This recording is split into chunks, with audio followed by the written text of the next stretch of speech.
Série Les Imparfaits. Bon, la série n'est pas parfaite, mais franchement, je vous la conseille.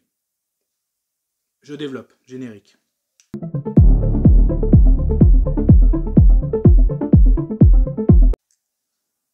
Salut à tous, c'est Fab et aujourd'hui on va parler série télé, une série disponible sur la plateforme Netflix, The Imperfect, donc les imparfaits si je traduis un petit peu.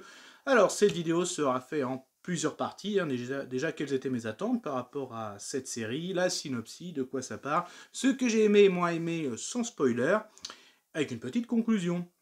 Alors déjà, quelles étaient mes attentes on va dire, alors pas d'attente particulière, bon déjà, autant je l'ai découvert tout simplement pareil, un petit peu comme dans beaucoup de séries ou de films sur Netflix, on fait un petit peu le curieux, on regarde quelles sont les sorties sur la plateforme.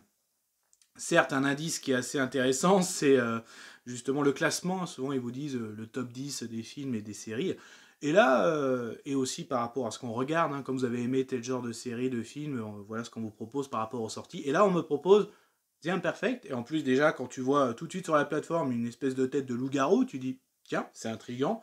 Et après, justement, quand tu vois la synopsis, vu que c'est effectivement la catégorie que j'aime bien regarder, ce genre de film, comme vous savez, pop culture, et allons-y. Donc en gros, mes attentes, que vaut cette petite série de ce mois de septembre 2022 concernant qui s'appelle Les Imparfaits, The Imperfect, donc Les Imparfaits, pardon.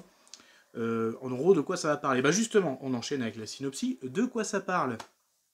Ça parle directement de l'histoire de trois adolescents, donc avec donc deux filles et un garçon, donc Juan, et sinon Tida et Abby. Ces adolescents ont été volontaires, un petit peu volontaires, en tout cas il y a eu de l'accord parental, pour faire des tests sur des médicaments, donc un traitement, notamment un professeur du nom de Zarkov, qui avait des projets sur les cellules souches. Donc ils étaient plutôt d'accord, on va dire, c'est qu'un petit peu, je pense que ça ressemble, ça peut arriver, des fois on peut tester des médicaments, il y a des revenus même pour ça, il y en a même qui en vivent, enfin bref, c'est pas le sujet. Et donc là, ils sont cobayes pour des expériences. Et là, en tout cas, ils se rendent compte qu'ils ont des effets secondaires, mais des gros effets secondaires. Donc certains ont même des dons, voire même des manifestations assez parlantes, c'est le cas de le dire. Et par rapport à ça, justement, ils veulent retrouver forcément par rapport, comme tous les trois ont eu un lien, ils ont subi ces expériences, ils vont créer un lien d'amitié pour retrouver ce fameux professeur, parce que ce professeur, on ne le retrouve plus, pour voir quelle est la cause de ces fameux dons, de ces manifestations, et aussi comment les arrêter.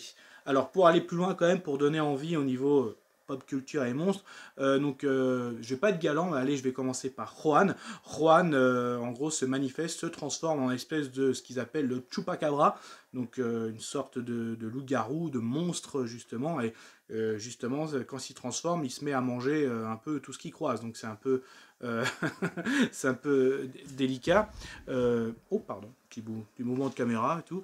Abby, elle, en tout cas, sa manifestation, elle délivre des hormones, justement, jusqu'à ce que les personnes, si les personnes respirent ces hormones, deviennent obsédées par Abby, jusqu'à, c'est même plus de l'harcèlement, c'est vraiment, ça devient très délicat au niveau de la vie. Donc quand même, on appelle ça à un moment, elle est un peu considérée comme une succube.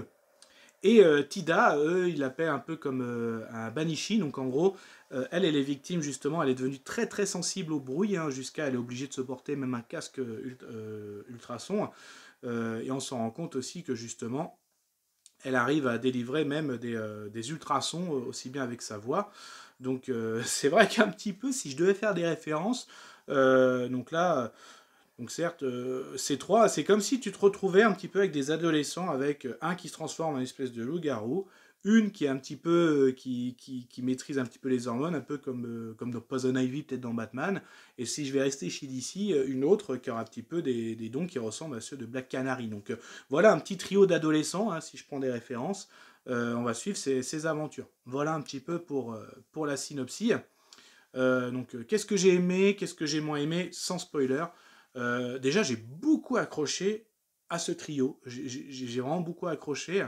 Ces trois adolescents, on s'y attache vraiment bien. Ce personnage, l'évolution de ces personnages. Donc certes, l'origine de leur amitié, hein, certes, ils ont fait des expériences, même s'ils étaient plus ou moins volontaires. La manifestation, donc en fait, ils apprennent qu'au début, c'est un fléau.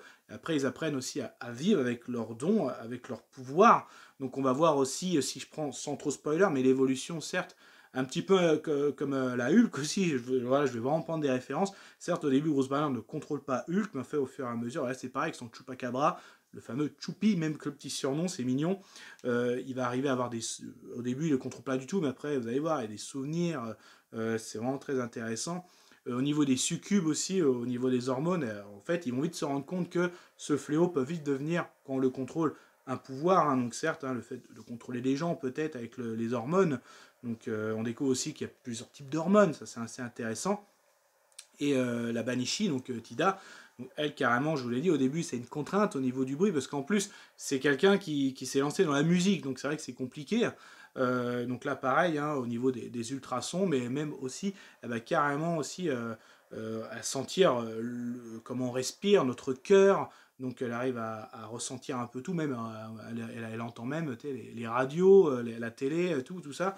Donc vraiment, on voit la montée de ces personnages, et ça j'ai beaucoup aimé. Je vais pas aller trop aller dans le détail quand même, hein, ça reste du non-spoil. Mais voilà ce que je voulais montrer, c'est beaucoup aimé l'évolution du fléau, en gros, qui deviennent des grandes capacités, c'est ça, qui se les maîtrisent et qui s'aident les uns les autres. Hein. Donc oui, ils sont toujours tout le long de la série, donc une série de 10 épisodes, hein, d'une quarantaine de minutes. Hein. Donc toujours la recherche de ce fameux professeur Zarkov.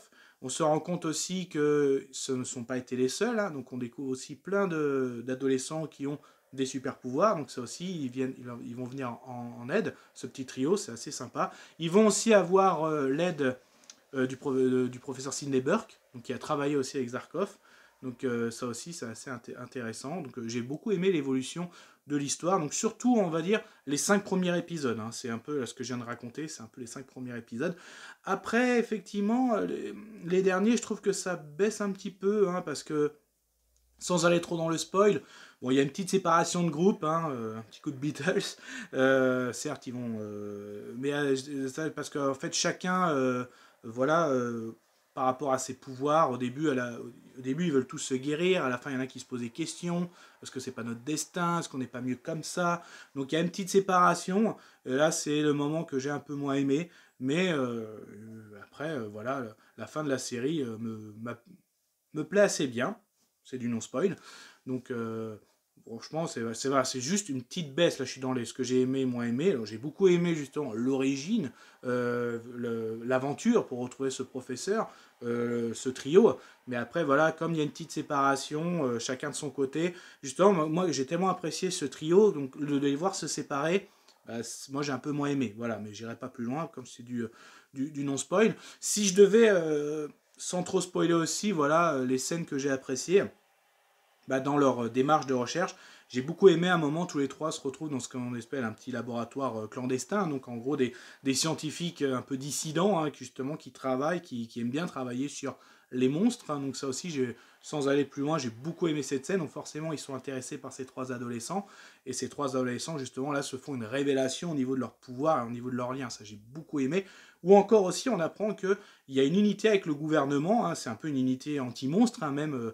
en gros, leur patronne aime bien leur dire que c'est grâce à nous que pour les gens, les monstres n'existent pas. Donc en gros, c'est clair, c'est une unité. En gros, dès qu'il y a quelqu'un qui a des dons, des phénomènes, ils sont là en gros pour soit le cacher, voire pire le tuer. Donc ça aussi, j'ai beaucoup aimé parce qu'à un moment, bah, ils vont cerner ces trois adolescents et ces trois adolescents, bah, voilà, hein, c'est pas si facile de les capturer ou de les neutraliser. Donc ça aussi, il y a une scène que j'ai beaucoup aimée entre cette unité un peu commando, qui entoure la maison où ils sont tous les trois, sans aller plus loin, mais j'ai beaucoup aimé aussi cet épisode. Voilà, donc c'est vraiment les moments que j'ai bien aimés. En gros, je l'ai dit, c'est vraiment le lien entre ces trois personnages avec leur pouvoir.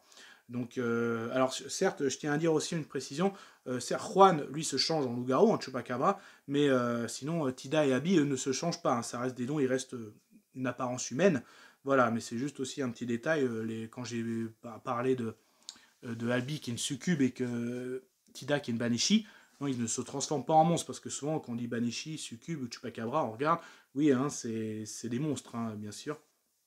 C'était juste une petite précision. La conclusion, Alors j'ai adoré, franchement une bonne surprise, hein, cette série les Imparfaits, donc The Imperfect. Vraiment une bonne surprise. Moi j'en suis très satisfait. Hâte d'avoir une saison 2. Je pense que Netflix a déjà réfléchi là-dessus. En tout cas, vu comment ça se termine la saison 1. Elle a l'air d'avoir du succès. Hein. Je crois qu'elle était dans le top 2 au niveau des séries. Donc si elle a du succès, vu comment elle se termine, si les acteurs aussi sont partants pour repartir, bah voilà, hein, vivement la saison 2, j'ai hâte de voir parce que justement, la conclusion de cette saison 1, je pense que ce trio a un bel avenir et j'ai hâte de voir ça. Voilà, c'était mon avis sur la série The Imperfect. Faites aussi votre propre avis. Kenavo.